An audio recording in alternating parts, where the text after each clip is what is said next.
Hello everyone, welcome to my channel. Dear friends, I'm going to take classes regarding UGC net, especially the paper 2. I'm going to take about history. History paper I will be teaching here.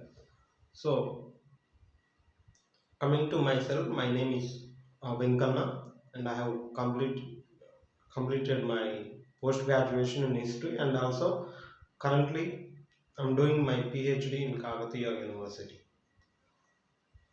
So I also qualified for a UGC net twice in history, and I have to have a set of Telangana state. So coming to the UGC net. Now, what is the first of all, what is UGC and net? We shall see. So UGC full form is University Grants Commission. University Grants Commission. What is the purpose of UGC? So basically the purpose of UGC is to coordinate among all the universities in India, maybe state university or central university or the private universities, and also its work is to maintain the standard in higher education. Okay, it has to maintain the its standard in higher education. The other thing, the UGC also provides funds for the universities and colleges depending on its work. Okay, that's all about UGC, and the net exam is conducted by this one UGC. Okay, now what is net? Net basically the full form is National Eligibility Test. It is just a eligibility exam. Okay, National Eligibility Test. Now this exam is conducted twice in a year. One is in June session and another one is December session. So twice this exam is conducted every year. Now, coming to the now already June over. Now this December 2023 is going to conduct soon. Now coming to the qualification and the age criteria for the UGC. So basically, we need to have master degree, master degree in any discipline.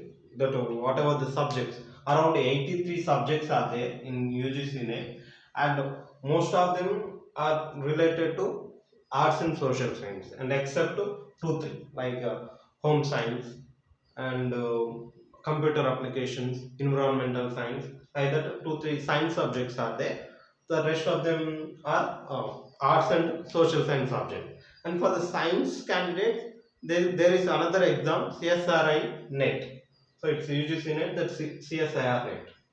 So now coming to the eligibility criteria, as I said, master degree, and in the master degree we should have 55 percentage of marks. For the general category, 55 percentage of marks, and coming to the other categories like OBC or SC/STs, these candidates should have at least 50 percentage in their master degree. So this is the educational qualification. And coming to the age, so here we comes coming to the age. Here net is conducted in two types. Like here, two things will be there. That is JRF and assistant professor. So in this, two positions will be there. Basically, JRF means Junior Research Fellowship, and coming to the AP assistant professor. So once you qualify this exam, you are eligible for assistant professor. And also the UGC is giving a stipend of person those who qualified for JRF for a period of 5 years to complete their PhD, or they come to do their research in their subject. So coming to the JRF age criteria, it's up to 30 years for a general category and age relaxation is given like 3 years for BC and 5 years for SC/STs. And coming to the assistant professor, there is no age criteria, so you can write at any number of times. Okay, there is no age criteria. This is educational qualifications and the age criteria. As I said, there are around 83 subjects are there. Next, coming to the other one.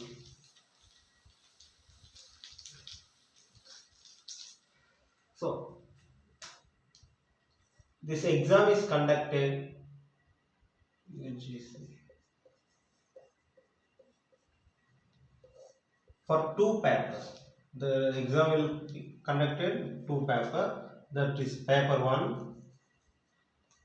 That's general studies will be there. GS study, and paper two, concerned subject. Means you have done your master degree, maybe in sociology, history, political science. So whatever the subject you have done, the paper, the concerned subject. Okay. And coming to the paper one, you will have here 50 questions. 50 questions and carries 2 marks each one, and 100 marks. 50 questions, 100 marks. And coming to the paper 2, 100 questions, each one carries 2 marks and 200 marks. So overall 300 marks. The exam is conducted for 300 marks. So there was a criteria that you should qualify both paper 1 and paper 2, but nowadays the system is scrapped. Now they will take overall cutoff percentage, like whatever the overall cutoff is there, they will take the both papers for that criteria. Okay, coming to the paper 1, that almost all the subject in the paper 1 will have 10 units. 10 units here and 10 units here. In history it is 10 years, and need to check with the other subjects. So 10 units, among the 10 units, each unit we will have 5 questions from each unit. So 5 questions we will be receiving and 10 marks. And here comes 10 questions and 20 marks for each unit. Okay. So how to divide in this way, so that it will become easy for you to understand and go through the syllabus.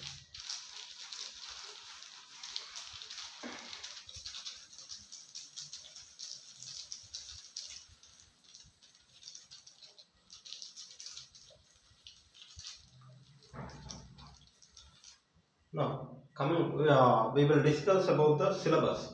What is the syllabus? First we will discuss about the syllabus of paper 1.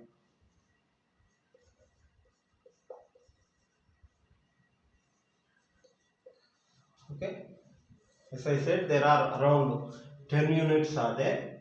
So we will just highlight them and what is there in that. So first unit is about teaching aptitude. So first one, teaching aptitude. Since you are going to work as an assistant professor in the colleges or university, so you should have a teaching skill in order to teach the candidates or teach the children or students. So you should have a good teaching skill. For that purpose only this unit is added. So here what are the types of teaching, methods of teaching, and what is the behavior of a student, adolescent. All these things are discussed or discussed here. And coming to the second one, we will be dealing with research aptitude. research aptitude. So here, suppose if you qualify for JR further studies, you have to go like you have to do research in your own subject. So, so for that purpose only, this chapter is added, and we will get around 5 questions from each unit. So in this research chapter, what is the meaning of research? So what is its scope? What is its nature? Like that, we will be dealing. And what are the types of research, all these things will be are there in this research aptitude. And coming to the third one, comprehension passage, as comprehension passage. In this one passage will be given and we need to read the passage and answer the question. So essay, five questions will be asked from the passage and you have to answer those one. And the fourth one is a communication.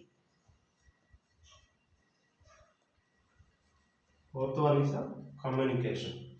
So like what is communication? Types of communication, what is verbal communication, non-verbal communication, so what are the barriers in the communication. So all these are included in this one, communications. Okay, then the fifth one, mathematical reasoning.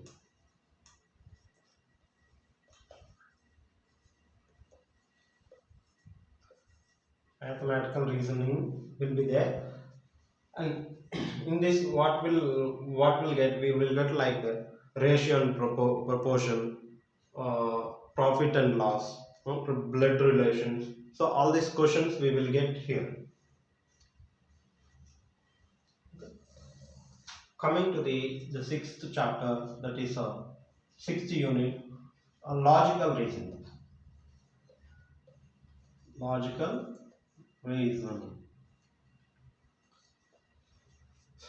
So in this we will be getting what is analogy. Analogies, pramanas. There are around 6 pramanas are there, and we will be getting some questions based on Indian logic. So all these things are included here. And coming to the seventh unit, that is ICT. ICT, that is information and communication technology. So about the we will get questions in this about related to computer or basic internet, Gmail, video and audio conferencing. So all those etc. will be coming, like for what are the abbreviations we will get, and sometimes what is the full form. Okay. And coming to the eighth one, people and environment. People and environment we will get in this. We will get questions related to the environment and its effect on human health.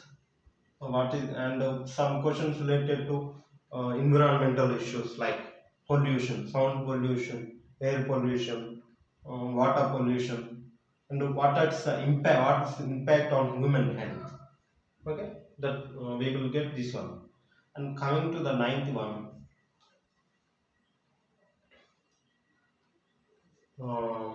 ICT, then we will get higher education. One thing, higher education is the last one. We just data interpretation somewhere is there. We will get data interpretation. So some data will be given and the questions are asked from this data itself. So we need to answer them. So from data interpretation, then the 10th one, higher education. So in this higher education, we will be getting questions from education system, even from ancient India, how the education system was in India, and up to the modern time, even the recently National Education Policy of 2020, also we will be getting questions from this. So these are the 10 chapters, 10 units, and each unit carries around 5 questions and 10 marks, and sometimes it depends on. And coming to the among these 10 topics, so 4 are like a practical exam. Like what are those? Comprehension passage, okay, mathematical reasoning, and logical reasoning, and data interpretation. So these are like a practical exam that if you practice it, surely you will get all the questions. Like so, around 20 marks, there is a chance of getting all the marks. And coming to the other 6 units, uh, 30 questions. So it will be a little theoretical. You need to read properly and read again and again. So I mean, rest of the 6 units will be theoretical. So basically, what the candidates who are preparing for UGC NET they think is that so since they see the cutoff, first they see the UGC NET and they see the cutoff. So it will be there around 162, 180, even 190 some subjects. So the candidate thinks that since is the paper 200 questions, 200 marks, na? So I will do 90 questions right and I will get 180 marks. So I will qualify the UGC. So they think like that and they neglect the paper one. So if you do so, surely you'll fall in the pit. So kindly do not attempt like that. So it's basically a very easy paper. Since people they neglect it, so they feel it very difficult. But once suppose if you are taking a 6 months plan for UGC, give it 2 months, at least 2 months time for this exam, 2 months plan, 6 month plan, and rest of the 4 months you can keep focus on your subject. So that here at least from the each chapter or each unit there are chances of getting 3 questions easily and 5 questions, 2 questions tough. So if you read a basic one, surely you will get 3 questions easy one. And if you do from each chapter 3 questions, around 30 questions will be 30 questions you will get right. So that is more than enough in paper one. Okay. And in paper two, around if you get 50 and above, so it's also good score. It depends upon the subject. Sometimes the history is if you are getting 50 and 60 between, it's very good score, and if you are getting 30 and above, it's very good score from the history perspective. So this all about the UGC NET and paper 1, and we will do another video for the paper 2, that is history. Thank you.